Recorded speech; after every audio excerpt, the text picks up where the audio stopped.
되게 하여 주시옵소서. 금년 안에 지금 여기까지 내신 여간의 하나님을 찬양합니다. 경배합니다.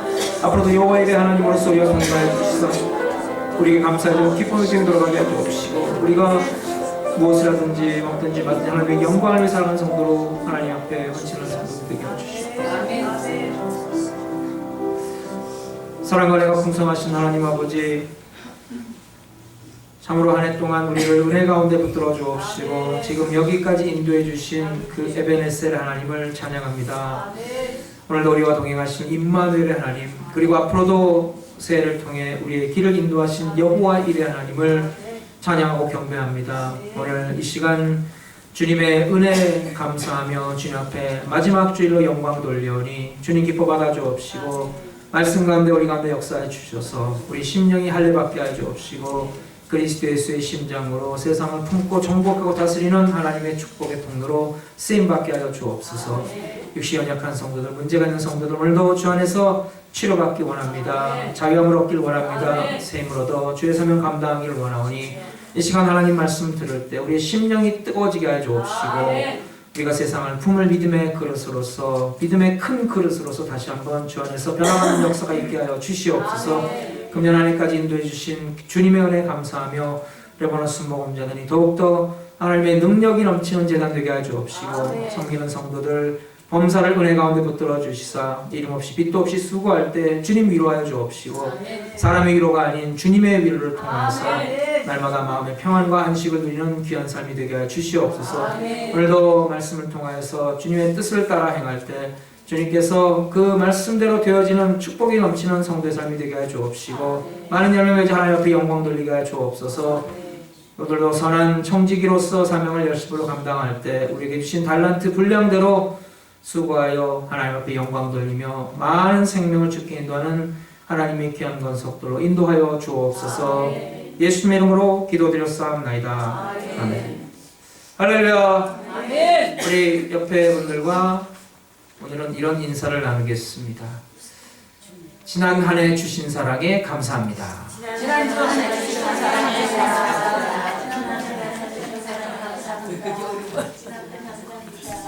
지난 한 해의 사랑을 주셔서 감사합니다. 감사합니다.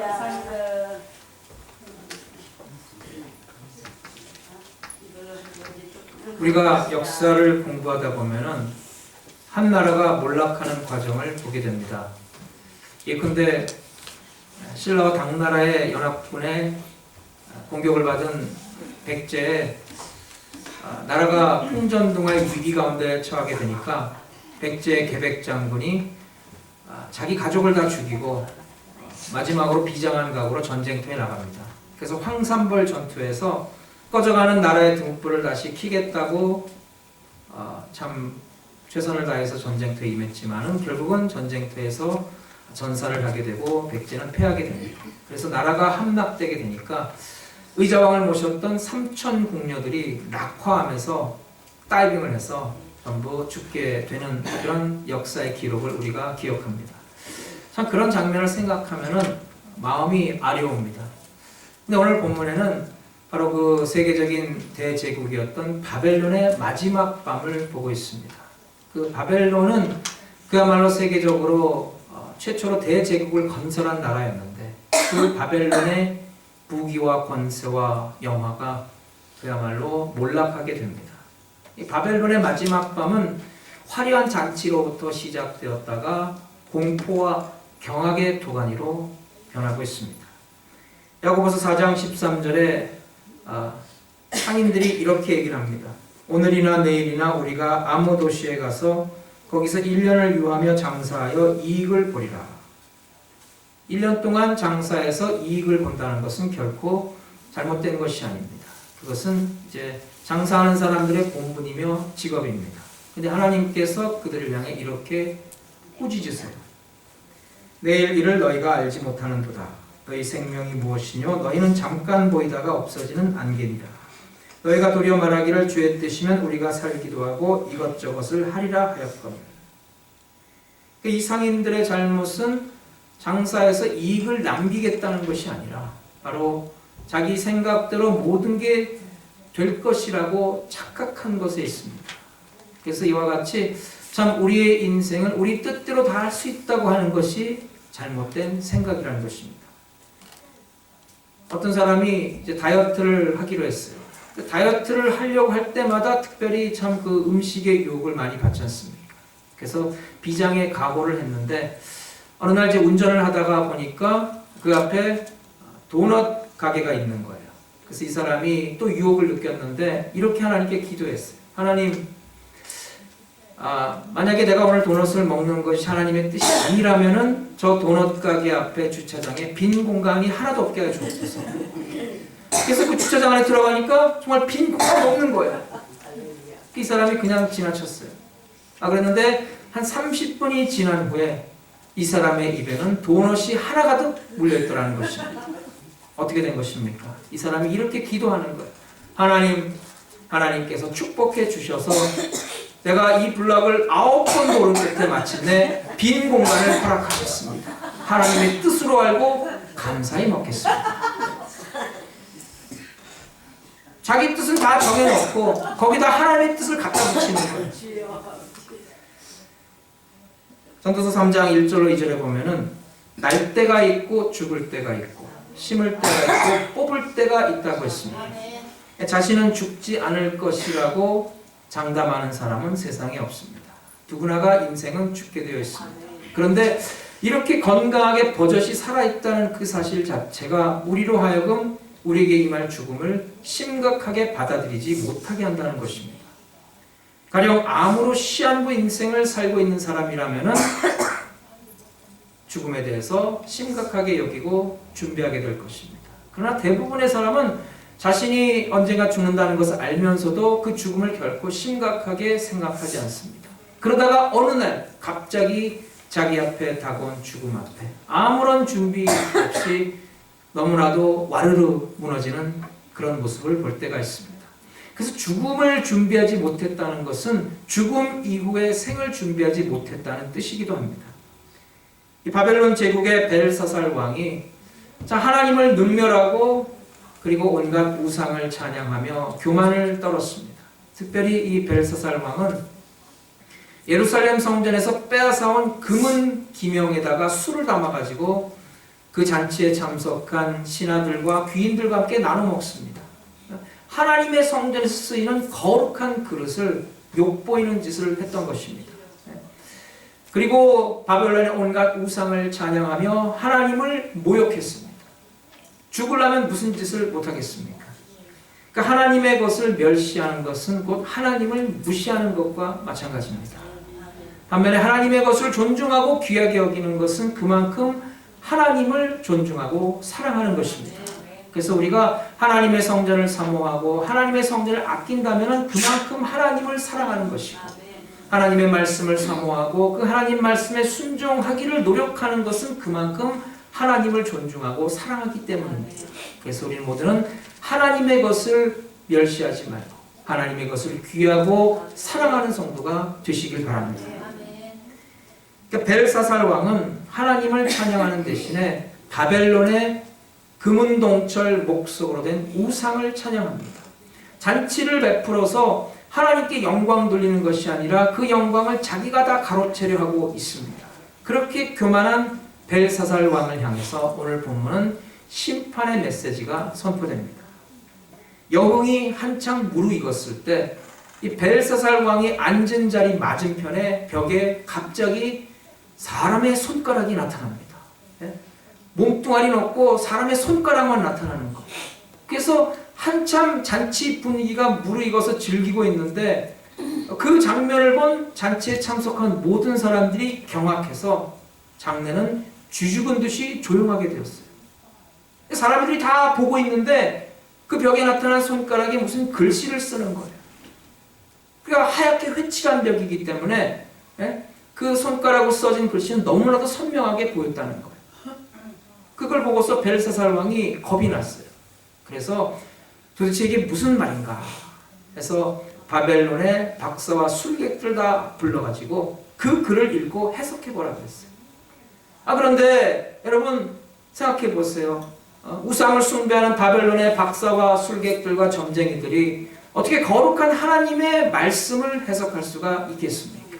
오직 하나님의 사람, 하나님의 종인 다니엘만이 해석할 수가 있는 것입니다. 그래서 다니엘이 불려 나왔어요. 다니엘이 이제 그 글을 읽고 해석하는데 그 내용은 바로 바벨론과 벨사살 왕을 향한 하나님의 심판의 메시지입니다. 그 글은 메네 데겔 우바르신이라는 글인데 세 가지로 요약할 수가 있어요. 메네라는 말은 수를 헤아렸다는 말의 수동태형인 수가 헤아려졌다라는 뜻입니다. 누구에 의해서 헤아려졌습니까? 하나님에 의해서 헤아려졌습니다. 그 다음에 데겔은 저울에 달았다는 말의 수동태인 저울에 달아졌다는 뜻입니다. 그리고 우바르시는 나누다라는 말의 수동태인 나뉘어졌다는 뜻입니다. 그러니까 이것을 종합해 보면은 바로 수를 헤아려 보고 저울에 달아보니까 부족하고 모자라서 결국은 나누어지고 깨지고 분열되고 망하게 되었다는 그런 심판의 메시지입니다. 그러니까 바벨론 박사들이 그 의미를 어떻게 알 수가 있겠습니까? 예를 들면 메네라고 하는데 수가 헤아려졌다고 하는데 도대체 무슨 수가 헤아려졌는지 어떻게 알겠습니까? 지금 잔치에 참석한 귀인들과 신하들과 왕후들이 한 1000명 되는데 그 수를 헤아린 것인지 알게 뭡니까? 또 데겔이라는 말은 저울에 달았다는 뜻인데 뭘 저울에 달았는지 알게 뭡니까? 예컨대 잔치에 참석한 사람들에게 나눠줄 고기를 저울에 달았는지 알게 뭡니까? 예? 또 우바르시라는 말은 나뉘어졌다는 말인데 뭐가 나뉘어졌는지 어떻게 알겠어요? 예? 지금 사람들이 너무나 많이 참석을 했으니까 그 고기를 다 잘라가지고 나눠줬다는 얘기인지 아니면 사람들이 워낙 많으니까 한 50명, 100명씩 나눠서 줄을 세웠다는 것인지 그 해석을 어떻게 할 수가 있겠습니까? 그래서 다니엘이 불려 나왔고 다니엘이 그 글씨를 해석하는 가운데 하나님의 심판의 메시지가 선포됩니다. 첫째로 메네 26절을 보면 그 뜻을 해석하건대 메네는 하나님이 이미 왕의 나라의 시대를 세워서 그것을 끝나게 하셨다 합니다. 왕의 시대, 왕의 생명, 왕의 날이 하나님에 의해서 계수되었는데 그 결과는 끝났다는 것입니다. 카운트 아웃 되었다는 것입니다. 하나님은 인간의 생명과 호흡을 다스리시는 분이십니다. 근데 하나님께서 끝났다고 하셨어요. 그러면 끝난 겁니다. 하나님께서 부르시면 갈 수밖에 없습니다. 실제로 그날 밤이 벨사살 왕의 인생의 마지막 밤이었어요. 그 벨사살 왕은 그날 밤에 그의 이름대로 사살되었어요. 우리는 인간의 생명과 호흡을 주장하시는 하나님을 인정하고 시편 90편의 모세의 기도처럼 우리의 인간의 나를 계수하는 지혜가 있어야 합니다. 하나님이 왕의 나라를 세워서 끝나게 하셨다 했습니다. 근데 이것은 일찍이 느부갓네살 왕의 꿈이 그대로 실현된 것입니다. 느부갓네살 왕이 어느 날 꿈을 꿨는데 그 꿈 속에 커다란 신상이 있는 거예요.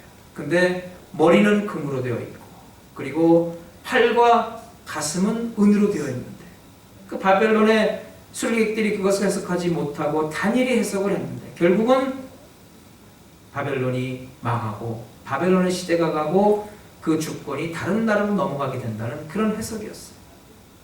세계적인 대제국을 건설해서 영원토록 부귀영화를 누리고자 했던 느부갓네살로서는 도저히 받아들이기 어려운 말이었지만 그러나 하나님께서 인간의 모든 역사를 주관하고 계신다는 선포의 말씀입니다. 아멘. 여러분 이 세상에 영원한 것이란 없습니다. 네. 세계적인 대제국을 건설했던 로마나 대영 제국이나 다 쇠퇴했습니다. 전 세계 절반을 지배했던 소련이라는 나라가 한순간에 붕괴되었습니다. 저 북한에도 김정일이라는 사람이 자기 아들에게 권좌를 물려주고 그 아들이 지금 못된 짓을 하고 있지만은 여러분 그게 얼마나 가겠습니까? 여러분 우리가 살고 있는 이 시대 세계의 질서는 언제 어떻게 변화될지 모릅니다. 다니엘이 보았던 것처럼 우리가 살고 있는 이 시대도 결국 하나님의 예정과 계획표에 따라서 언젠가는 종말을 맞이하게 되는 것입니다. 들에 자라는 풀도 때가 되면 시들고 꽃은 떨어집니다. 하늘을 나는 날짐승, 들에 있는 사나운 들짐승도 연수가 차면 죽게 되어 있습니다. 하물며 우리 인간은 참으로 무상하고 짧은 인생의 삶을 삽니다. 그래서 나는 영원히 죽지 않겠다고 다짐했던 진시황이었는데, 그래서 불로초를 찾아다녔는데 그 사람이 겨우 그의 나이 50세에 죽은 것이 너무 아이러니하지 않습니까? 그러니까 평소에 우리는 자신의 죽음에 대해서 별로 심각하게 생각하지 않습니다. 왜냐하면 그 죽음이 우리에게서 멀리 있다고 생각하기 때문입니다. 하지만 멀리 있다고 해서 그것이 오지 않는 것이 아닙니다. 아니, 멀리 있는지 가까이 있는지조차 알 수 없는 것이 바로 우리의 인생의 죽음입니다. 그러니까 분명한 것은 우리 인생의 기한이 정해져 있는 것이요, 오늘도 그 마지막을 향해 하나님의 카운트는 계속되고 있는 것입니다. 그 벨사살 왕은 그날 밤에 죽을 자신의 운명을 모르고서 자신에게 권세가 있고 나라가 있으니까 기고만장해서 교만을 떨었습니다. 그날 밤 죽게 될 운명인데 자신이 가지고 있는 모든 것으로 인해 위로받고 큰 소리를 쳤습니다. 얼마나 어리석은 일입니까? 예수님께서 어리석은 부자에 대한 비유를 하셨어요. 그 부자가 스스로 말하기를 내 영혼아 여러 해 쓸 물건을 쌓았으니, 여러 해 쓸 물건을 쌓았다고 해서 그 물건을 다 쓸 때까지 살아있는다는 보장이 어디 있습니까? 그래서 그날 밤 하나님께서 그의 영혼을 도로 찾는다고 하셨어요. 여러분, 내가 언제까지 살 것이니까 내가 그때까지 무엇을 할 것이다 라고 생각하는 것만큼 정말 불확실한 계획은 없습니다. 왜냐하면 우리의 생명은 우리가 정하는 것이 아니기 때문이죠. 만약 우리가 언제 정확히 죽는다는 것을 알기만 하면 차라리 멋있게 계획을 세워서 거기에 맞춰 살 수 있을 거예요. 그런데 그게 우리에게 허락되지 않았다는 것입니다. 그렇기 때문에 우리는 항상 인생의 마지막 순간에 서서 현재를 살아가야 합니다. 마지막에 서서 우리 과거를 보고 오늘을 살아갈 때, 오늘도 우리는 우리를 향하신 하나님의 뜻에 맞게 아름답고 은혜로운 삶을 살 수가 있는 것입니다. 여러분, 우리 그리스도인이 세상을 하나님의 뜻에 맞게 바르게 살 수 있는 비결은 바로 마지막 순간에 서서 각자의 인생을 살아가는 것입니다. 그렇다면 혹시나 지금 이 순간 나는 쓸데없는 것에 내 인생을 허비하고 있지는 않습니까? 아름답고 보람된 인생을 살아가는데 전혀 도움이 되지 않는 헛된 것에 얽매여서 거기에 목숨 걸고 살아가고 있지는 않습니까? 기뻐하며 즐거워해도 짧은 인생인데 당연히 화내고 슬퍼하며 인생을 허비하고 있지는 않습니까?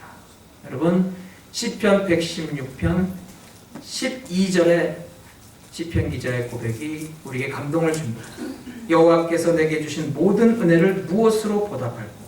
내가 구원의 잔을 들고 여호와의 이름을 부르며 여호와의 모든 백성 앞에서 나의 소원을 여호와께 갚으리로다.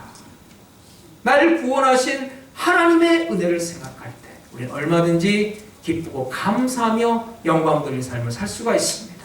오늘도 하나님의 은혜에 감사하며 하나님의 뜻에 합당한 지혜로운 성도의 삶을 사시기를 간절히 바랍니다. 아멘. 둘째로 대겔. 27절을 보면 대겔은 왕이 저울에 달아보니 부족함이 보였다 합니다. 벨사살 왕을 향한 두 번째 심판의 메시지는 대겔, 즉 저울에 벨사살 왕을 달아보았다는 것입니다. 벨사살 왕을 저울에 달아보니까 하나님 보시기에 너무나도 모자랐다는 것입니다.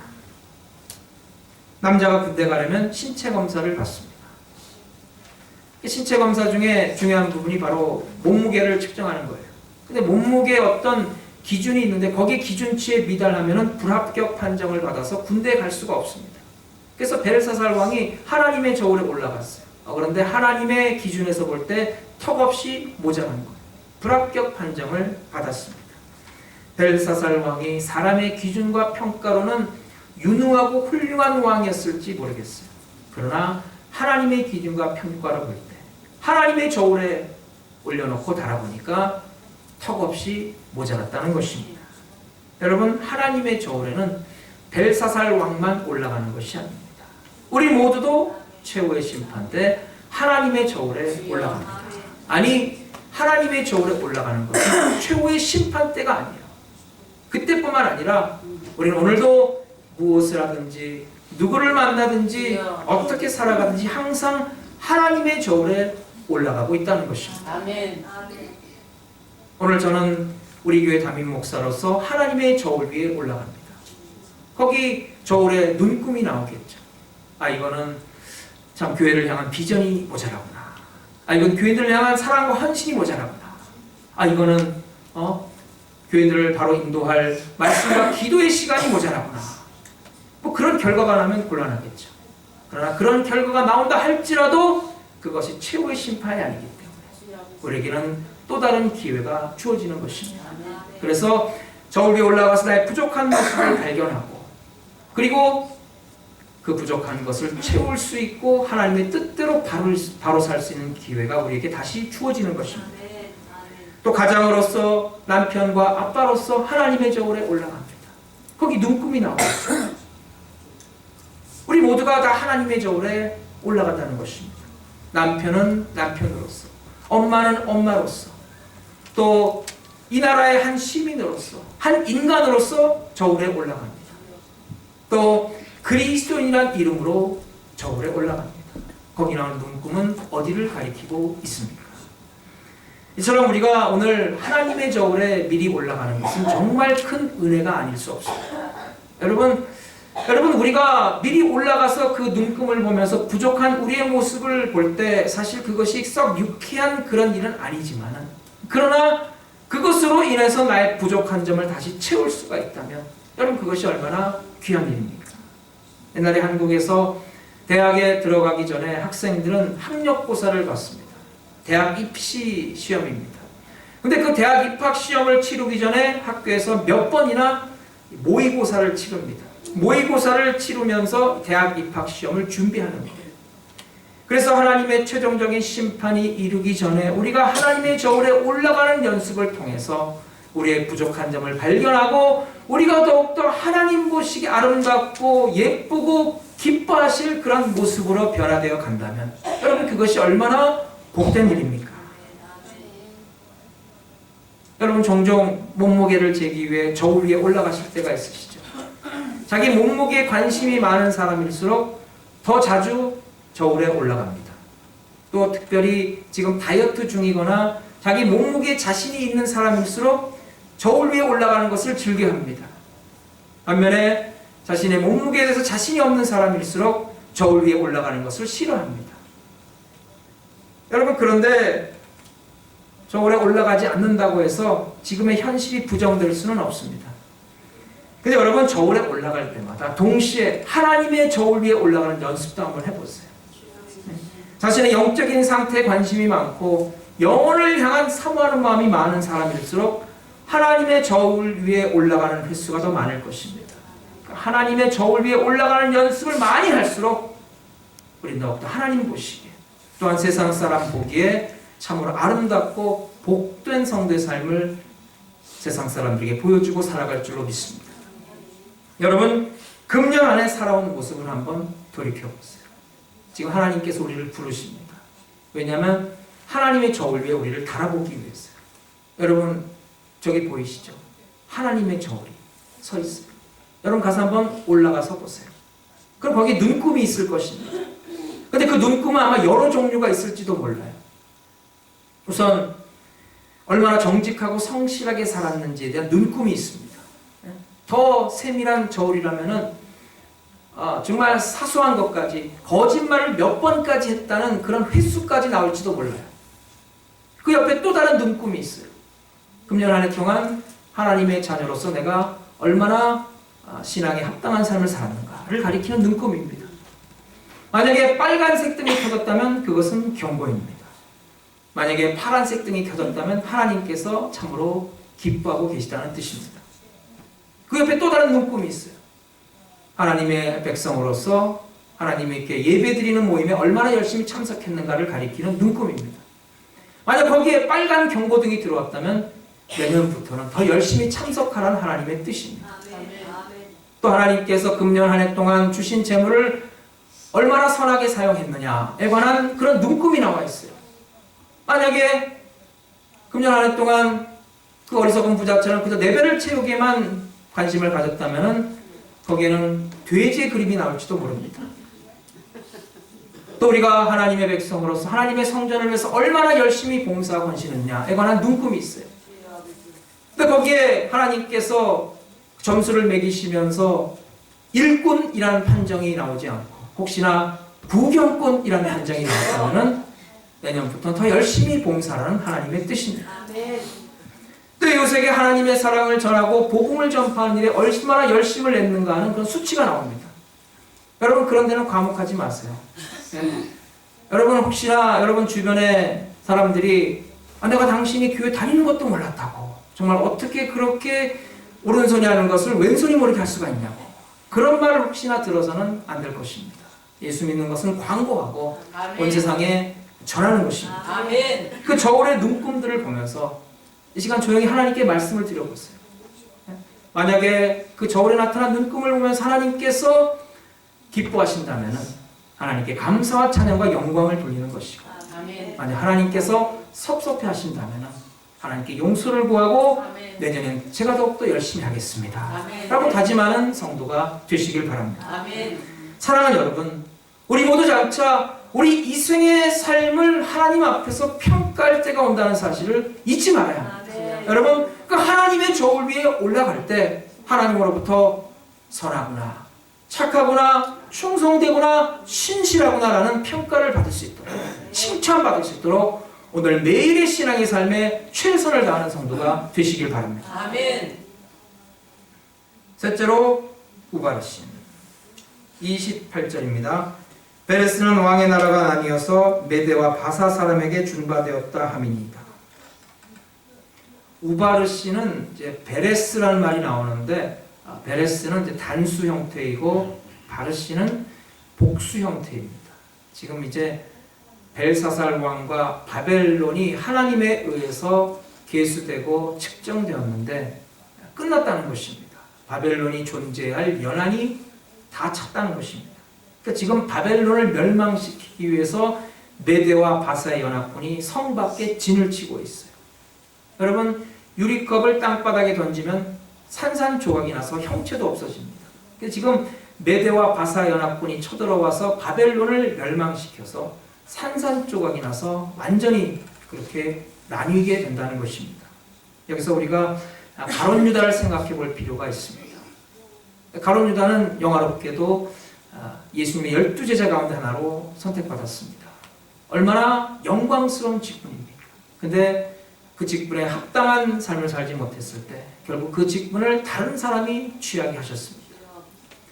초대교회 소아시아 7교회 중에 에베소 교회는 하나님의 칭찬받는 가장 으뜸되는 교회였습니다. 근데 그 교회가 처음 사랑을 잃었을 때 예수님께서는 회개하지 않으면 촛대를 옮기겠다고 말씀하셨어요. 여러분 우리가 한 번 은혜 받은 것이 중요하지 않습니다. 한 번 사랑받은 것이 그렇게 중요하지 않습니다. 더 중요한 것은 그 은혜를 간직하는 것이고 그 사랑이 변치 않는 것입니다. 여러분 우리에게 주신 하나님의 일들을 우리가 충성스럽게 감당하고 우리가 하나님 앞에 영광 돌려야 합니다. 그 직분을 통해서 하나님은 우리를 축복해 주시기 때문입니다. 그날 밤 바벨론 제국은 망하고 말았어요. 역사가 크세노폰에 의하면은 이제 그 마지막 날 밤에 바벨론 사람들이 파티에서 흥청망청 먹고 마시고 즐기고 있을 때 고레스 왕이 이끄는 메대와 바사 연합군이 성 안으로 들어와서 성을 점령하고 왕을 비롯한 모든 귀족들과 신하들 다 죽였다고 합니다. 바벨론의 흥망성쇠를 보면서 우리가 얼마나 하나님을 의지하지 않으면 안 되는 존재인가를 다시 한번 깨닫게 됩니다. 그리고 혹시나 돈 좀 있다고 힘 좀 있다고 백 좀 있다고 뭐 좀 잘한다고 으스대고 뻐기는 것이 얼마나 어리석고 헛된 일인가를 우리로 하여금 깨닫게 해줍니다. 여러분 그래서 이 바벨론의 마지막 밤을 잊지 말아야 합니다. 지금도 기억하고 있어요. 10월의 마지막 밤. 그게 아니라 바벨론의 마지막 밤을 잊지 말아야 합니다. 히브리서 9장 27절에 말씀하기를 한 번 죽는 것은 사람의 정한 것이요 그 후에는 심판이 있으리라. 우리 누구나 하나님의 심판대 앞에 서게 되어 있습니다. 근데 우리가 지금 어떻게 삶을 살아가느냐 우리가 어떤 준비를 하냐에 따라서 과연 어떤 심판을 맞이할 것인가가 달라질 것입니다. 이제 어떤 사람이 참 천국 갈 자신이 없다고 생각했는데 그래서 자기는 천국 갈 때 우스갯소리로 닭 한 마리를 준비해 간다고 합니다. 이제 천국 문을 베드로가 지키고 있는데 베드로가 이제 누구를 들여보낼 것인가 말 것인가를 정하는데 그 판정을 내리기 앞서서 준비해간 닭을 아주 큰 소리로 울게 만든다는 거예요. 그러면 베드로가 그 닭 소리를 듣고 갑자기 아연 실색하는 거예요. 그러면서 이렇게 말하는 거예요. 자기가 옛날에 참 그 새벽닭 울음소리에 죄를 깨닫고 회개했던 기억이 있기 때문에 당황하면서 이렇게 말한다는 거예요. 아이고 왜 이러십니까? 나의 아픈 기억을 또 떠올리다니 들어가십시오. 뭐 이런다는 것입니다. 여러분 지난 한 해 동안 우리가 살아왔던 모든 삶들, 우리가 행했던 모든 것들을 비디오로 찍어가지고 지금 사람들 앞에서 한번 보여준다고 생각해보세요. 그럼 어떻겠습니까? 거기 정말 잘라버리고 싶은 그런 장면이 있겠죠? 방송국에서 하는 것처럼 안 좋은 거 다 잘라버리고 정말 보여주고 싶은 것만 따로 편집하면 얼마나 좋겠습니까? 사람들 앞에서 얼마든지 그렇게 할 수가 있어요. 그러나 하나님의 심판대 앞에서는 그런 편집이 되질 않습니다. 하나님은 우리의 행위뿐만 아니라 우리의 생각과 동기까지도 감찰하시는 분이세요. 여러분 그래서 오늘도 우리는 그 하나님의 뜻에 합당하게 오늘도 하나님께 영광 돌리며 정직하고 의로운 삶을 살아가도록 최선의 노력을 기울여야 합니다. 사실 인간이 아무리 의롭게 산다 할지라도 하나님의 의의 기준에는 택도 없이 부족합니다. 온 세상 사람들의 의를 다 합친다 할지라도 하나님의 의의 기준에는 모자랍니다. 그럼 어떻게 합니까? 그럼 어떻게 하란 말입니까? 그래서 우리는 예수 그리스도의 의의 옷을 입어야 합니다. 예수 그리스도의 보혈의 공로가 아니면은 우리는 구제불능입니다. 여러분 우리가 하나님의 심판대 앞에 설 때 우리는 부족하지만 우리 옆에 계시고 우리를 변호하시고 우리의 오른손을 들어주실 예수님이 계십니다. 아멘. 세상 그 어떤 변호사보다 더 유능하고 아멘. 나라가 정해준 국선 변호사보다 더 의로운 하늘의 천선 변호사이신 예수님이 우리의 손을 들어주실 것입니다. 아멘. 바벨론이 망하고 페르시아가 득세하는 그런 역사의 소용돌이 가운데서도 하나님은 역사를 주관하시고 당신의 백성을 지키시고 돌보신다는 것이 바로 오늘 본문의 핵심 내용입니다. 마찬가지로 우리가 예수님을 의지하고 예수님의 품 안에 거할 때 우리 주변에 어떤 일이 벌어진다 할지라도 우리는 영원히 예수님의 보호의 그늘에서 참된 안식과 평안을 누리게 되는 줄로 믿습니다. 그래서 여러분 오늘도 우리는 예수님 없이는 못 삽니다. 오늘도 예수님을 나의 구주로 모셔드리고 나의 삶의 주인으로 영접하고 그 주님과 동행하는 성도가 되어야 합니다. 여러분 사람을 바라보지 마시고 세상을 바라보지 마시고 오직 주님만을 바라보시기 바랍니다. 세상을 바라보면 실망합니다. 사람을 바라보면 배신당합니다. 하지만 하나님을 바라보면 절대 하나님은 우리를 버리지 않으십니다. 오늘도 그 주님 품 안에서 참된 안식과 평안을 누리며 기쁨으로 동거하는 성도 되시기를 주의 이름으로 축원합니다. 하나님의 사랑과 늘 감사드립니다. 오늘도 우리의 삶을 주관하시고 다스리신 주님 마지막 순간에 서서 살아가는 신앙으로 늘 주의 사명 감당하는 성도 되게 하여 주옵소서. 기쁨으로 충만한 삶 오늘도 하나님께 영광 돌리기 원합니다. 오늘도 우리의 범사를 은혜 가운데 채워 주옵시고 우리가 오늘도 여호와의 하나님의 인도하심을 따라 기쁨으로 새해를 맞이하여 주의 사명 더 잘 감당하기를 다짐하는 성도들 되게 하여 주시옵소서. 예수님의 이름으로 기도드렸사옵나다. 아멘.